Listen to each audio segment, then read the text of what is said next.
അങ്ങനെ പറഞ്ഞു 1.5 മാസത്തെ വെക്കേഷൻ എത്ര പെട്ടെന്നല്ലേ കഴിഞ്ഞു പോയത്. എനിക്ക് ഈ സ്കൂൾ ഓപ്പണിങ്ങിൻ്റെ ആദ്യ ദിവസം തന്നെ ഓർമ്മ വരും എന്താണെന്നറിയോ, ആമിക്കുട്ടിയെ ഫസ്റ്റ് ഡേ ഞാൻ പ്ലേ സ്കൂളിൽ കൊണ്ടുപോയി വിട്ട ദിവസം. അവളെ ഞാനൊരു 2.25 വയസ്സിൽ ഒരു 3 വയസ്സ് കംപ്ലീറ്റ് ആകുന്നതിന് മുന്നേ തന്നെ ഞാൻ പ്ലേ സ്കൂളിൽ കൊണ്ടുപോയി ചേർത്തിട്ടുണ്ടായിരുന്നേ. എനിക്ക് സത്യം പറഞ്ഞാൽ ആ ഒരു ടൈമിൽ നല്ല ടെൻഷനും നല്ല പേടിയും സങ്കടവും ഒക്കെ ഉണ്ടായിരുന്നു. കാരണം ഒന്നാമത്തെ കാര്യം, എന്നെ വിട്ട് ഇതുവരെ അത്രയും സമയം പിരിഞ്ഞു നിന്നിട്ടുണ്ടായിരുന്നില്ല അവൾ ആ ഒരു വയസ്സിനിടയിൽ.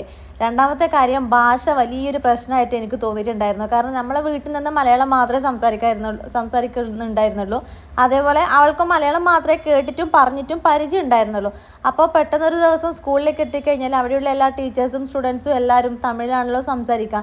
അപ്പോൾ ഇവൾക്ക് അവരുമായിട്ട് മിങ്കിൾ ചെയ്യാൻ എന്തെങ്കിലും ബുദ്ധിമുട്ടുണ്ടാവുമോ, അവർ പറയുന്നതൊക്കെ ഇവൾക്ക് മനസ്സിലാവുമോ, അല്ലെങ്കിൽ ഇവൾ പറയുന്നത് അവർക്ക് മനസ്സിലാവുമോ, ഇങ്ങനെയൊക്കെയുള്ള ഒറ്റപ്പെട്ടു പോയി കളയോ എന്നൊക്കെയുള്ളൊരു ടെൻഷനൊക്കെ ഉണ്ടായിരുന്നു എനിക്ക് കേട്ടോ. അപ്പോൾ ഞാൻ ആദ്യത്തെ ദിവസം തന്നെ നല്ല ടെൻഷനോടെയാണ്, ആമിയേക്കാളും നല്ല സങ്കടത്തോടെയും ടെൻഷനോടെയാണ് ഞാൻ അവൾ സ്കൂളിലേക്ക് കൊണ്ടുവിടാൻ പോയത്.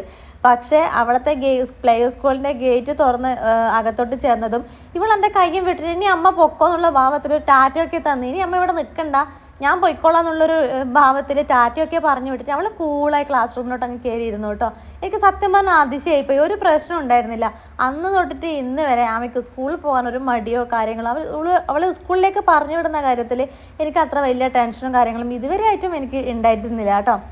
പക്ഷേ ഇപ്പോഴുള്ള ചെറിയൊരു ടെൻഷനൊക്കെ എന്ന് പറഞ്ഞാൽ ഡെയിലി ലഞ്ച് കൊടുത്ത് വിടണം, അതിപ്പോൾ എന്താണ് കൊടുത്ത് വിടുക എന്നൊക്കെയുള്ള ഒരു കൺഫ്യൂഷനിലാണ് ഇപ്പോൾ ഉള്ളത് കേട്ടോ. ഇപ്പം നിലവിൽ ഇത്രയും വർഷത്തിനിടയ്ക്ക് ലഞ്ച് കൊടുത്ത് വിടുന്നതാണ് എനിക്ക് എന്നെ സംബന്ധിച്ചിടത്തോളം വലിയൊരു ടാസ്ക് എന്ന് പറയുന്നത്. അപ്പോൾ ആമിക്കുട്ടി അതേപോലെ സ്കൂളിൽ പോയി കഴിഞ്ഞാൽ ആ ഒരു ടൈമിൽ എനിക്ക് സത്യം പറഞ്ഞാൽ വീട്ടിലെത്തി അവളെക്കാളും സങ്കടം എനിക്കായിരുന്നു. കാരണം ഞാനായിരുന്നു ആകെ ഒറ്റപ്പെട്ടു പോയതുപോലെ. വീട്ടിൽ തനിച്ചാണല്ലോ ഉണ്ടാവുക, ആ ഒരു ടൈമിൽ ഞാൻ തനിച്ചാണല്ലോ ഉണ്ടാവുക. അപ്പോൾ ഇവിടെ എത്രയും പെട്ടെന്ന് സ്കൂളിൽ നിന്ന് വന്നാൽ മതിയായിരുന്നു എന്നുള്ളൊരു ലെവലാണ് ഞാൻ നിന്നിട്ടുണ്ടായിരുന്നത്.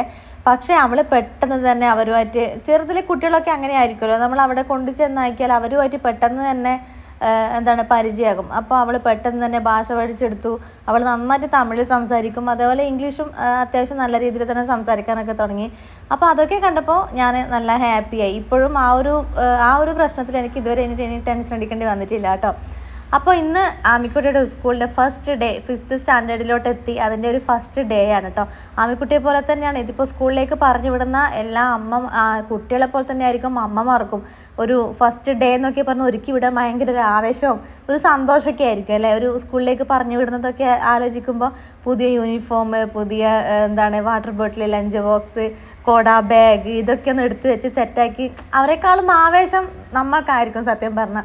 ഈ ബുക്കിന് ഇങ്ങനെ കവർ ചെയ്യുന്ന പൊതിയൊക്കെ ഇട്ട് കൊടുക്കുമ്പോൾ ഉണ്ടാകുമ്പോൾ ഞാൻ എൻ്റെ ചെറുപ്പകാലത്ത് ഉള്ള ആ ഒരു ടൈമൊക്കെയാണ് ഞാനിങ്ങനെ ഓർമ്മിക്കുക. എനിക്ക് ഈ പറഞ്ഞ പോലെ എൻ്റെ വീട്ടിനടുത്തുള്ള ഏച്ചിമാരും ഏട്ടന്മാരൊക്കെയാണ് അതൊക്കെ സെറ്റാക്കി തന്നിട്ടുണ്ടായിരുന്നത് ആ ഒരു ടൈമിൽ.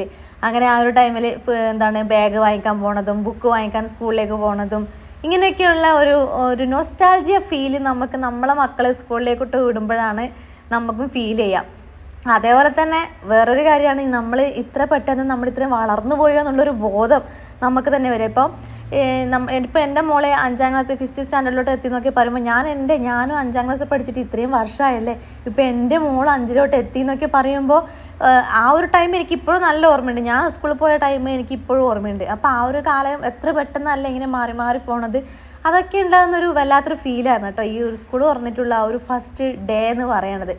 എന്തോ ഭാഗ്യത്തിന് നാട്ടിലുള്ള പോലെയുള്ള മഴയും കാര്യങ്ങളൊന്നും ഇവിടെ ഇല്ലാത്തതുകൊണ്ട് എനിക്ക് പിന്നെ അങ്ങനത്തെ ആ ഒരു പ്രശ്നങ്ങളും ബുദ്ധിമുട്ടൊന്നും ഉണ്ടായിരുന്നില്ല. പക്ഷെ നമ്മളൊക്കെ പഠിക്കുമ്പോൾ ഇപ്പോൾ ഉള്ള പിള്ളേരൊക്കെ കാണുന്നില്ലേ മഴയത്ത് നനഞ്ഞ കുടയും ചുടിയിലൊക്കെ സ്കൂളിലേക്ക് നടന്നിട്ടൊക്കെ സ്കൂളിലേക്ക് പോകുന്ന ആ ഒരു ടൈം, ആ ഒരു ഫീൽ എന്തായാലും മാമിക്കില്ല എന്നുള്ളത്. മാമിക്ക് എന്തായാലും ആ ഒരു ഫീലില്ല കേട്ടോ. മഴയും കാര്യങ്ങളൊന്നുമില്ല, വീട്ടുമുറ്റത്ത് തന്നെ ബസ് വരും, അതിൽ കയറി അങ്ങ് പോകും, അത്ര തന്നെ. പക്ഷെ നമ്മളൊക്കെ പഠിക്കുമ്പോൾ കുടയും ചൂടി യൂണിഫോമൊക്കെ നനഞ്ഞ് ബാഗൊക്കെ നനഞ്ഞ് ക്ലാസ് റൂമിലോട്ട് ചെന്ന് കഴിഞ്ഞിട്ട് ആ കുട ക്ലാസ് റൂമിൽ ഇങ്ങനെ തുറന്ന് വെച്ചിരിക്കുന്നത് ആ ഒരു ടൈമൊക്കെ എനിക്ക് ഭയങ്കരമായിട്ടൊരു നൊസ്റ്റാൾജിയ ഫീൽ അടിക്കുന്നു കേട്ടോ. ഇപ്പോൾ ഈ ഒരു ടൈമിൽ ആമിക്കുട്ടി സ്കൂളിലേക്ക് പറഞ്ഞു വിടുന്ന ആ ഒരു ടൈമിൽ. അപ്പോൾ അങ്ങനെയൊക്കെയാണ് സ്കൂളിലെ ഫസ്റ്റ് ഡേ വിശേഷങ്ങൾ എന്ന് പറയണത്. ആമിക്കുട്ടിയെ കുളിച്ച് സെറ്റായി ഫുഡൊക്കെ കഴിക്കണേ. എൻ്റെ എന്തോ ഭാഗ്യമാണ് ഞാൻ ഉച്ചയ്ക്ക് ലഞ്ച് എന്താണോ ഉണ്ടാക്കി കൊടുക്കുന്നത് അത് തന്നെ രാവിലെ ബ്രേക്ക്ഫാസ്റ്റും കഴിച്ചോളും. അതിപ്പോൾ എന്താണെങ്കിലും എന്ത് ചോറാണ് ഉണ്ടാക്കി കൊടുത്താലും ആ ചോറും കറിയും കൂട്ടി തന്നെ രാവിലെയും ഇവിടെ ഫുഡ് കഴിച്ചോളും. അതുകൊണ്ട് എനിക്ക് രാവിലെ വേറെ ഉണ്ടാക്കണം, ഉച്ചയ്ക്ക് വേറെ ഉണ്ടാക്കണം, അങ്ങനെയുള്ളൊരു ടെൻഷനൊന്നുമില്ല. പക്ഷേ ഡെയിലി ഒരേ ഐറ്റം ഉണ്ടാക്കാൻ പാടില്ല. എന്തെങ്കിലും വെറൈറ്റി ആയിട്ട് ഇങ്ങനെ ഉണ്ടാക്കി കൊടുത്തോണ്ടേ നിൽക്കണം. അതാണ് ഇവളുടെ ഒരു ഡിമാൻഡ് എന്ന് പറയുന്നത്. ഡെയിലി എപ്പോഴും ഒരേപോലെ ഉണ്ടാക്കരുത്, വെറൈറ്റി ഫുഡ് ഉണ്ടാക്കി കൊടുക്കണം. പിന്നെ ചോറ് തന്നെയാണ് കൂടുതലും ഇഷ്ടം ഇവർക്ക്. നമ്മുടെ തമിഴ്നാട് സ്റ്റൈല് ഫുഡ് ഉണ്ടല്ലോ, ടൊമാറ്റോ റൈസ്, ലെമൺ റൈസ്, തൈര് സാദം, ഇങ്ങനെയൊക്കെയുള്ള ചോറിനെ കൊണ്ടുള്ള ഐറ്റംസ് ഉണ്ടല്ലോ, ഇവർക്ക് ഏറ്റവും ഇഷ്ടവും അത് തന്നെയാണ്. അപ്പോൾ എനിക്ക് ഉണ്ടാക്കാനും കുറച്ച് എളുപ്പമായിട്ടും എനിക്ക് തോന്നിയിട്ടുണ്ട്. അതേപോലെ ഇവളെ ഇഷ്ടത്തിന് ഉണ്ടാക്കിയിട്ട് ഇവൾ മനസ്സറിഞ്ഞ് തിന്നിട്ട് പോകുന്ന കാണുമ്പോൾ അതൊരു സന്തോഷമാണ് കേട്ടോ. അപ്പോൾ അങ്ങനെ ഇത് ആമിക്കുട്ടി സ്കൂളിലേക്ക് പോകാൻ വേണ്ടി റെഡിയായി നിൽക്കുകയാണ് കേട്ടോ. അപ്പോൾ ഇതാണ് ആമിക്കുട്ടിയുടെ സ്കൂൾ ബാഗ്, യൂണിഫോമും കാര്യങ്ങളും ഒക്കെ. യൂണിഫോമൊക്കെ കഴിഞ്ഞ പ്രാവശ്യം ഇല്ലാതെ യൂണിഫോം തന്നെയാണ് കേട്ടോ. ഇപ്രാവശ്യം സ്കൂൾ യൂണിഫോം മാറ്റുമെന്നൊക്കെ പറഞ്ഞിട്ടുണ്ടായിരുന്നു, പക്ഷെ മാറ്റിയിട്ടൊന്നും കാണുന്നില്ല. അപ്പോൾ ഇത് ഇവള് സ്കൂളിലേക്ക് പോകാൻ വേണ്ടി റെഡി ആയിട്ട് നിൽക്കുകയാണ്. അപ്പം ഞാനിവിടെ താഴെ റോഡിനെ കൊണ്ടുവിടാൻ പോകണം കേട്ടോ. ഇതിൻ്റെ തൊട്ട് താഴെ തന്നെ ബസ് വരും. ബസ് വന്നു ആമിക്കുട്ടി സ്കൂളിലേക്ക് യാത്രയായി. അപ്പോൾ അത്രയേ ഉള്ളൂ എൻ്റെ ഫസ്റ്റ് ഡേ വിശേഷങ്ങൾ എന്ന് പറയണത് കേട്ടോ. അപ്പോൾ വീണ്ടും അടുത്ത വീഡിയോ ആയിട്ട് വീണ്ടും കാണാം.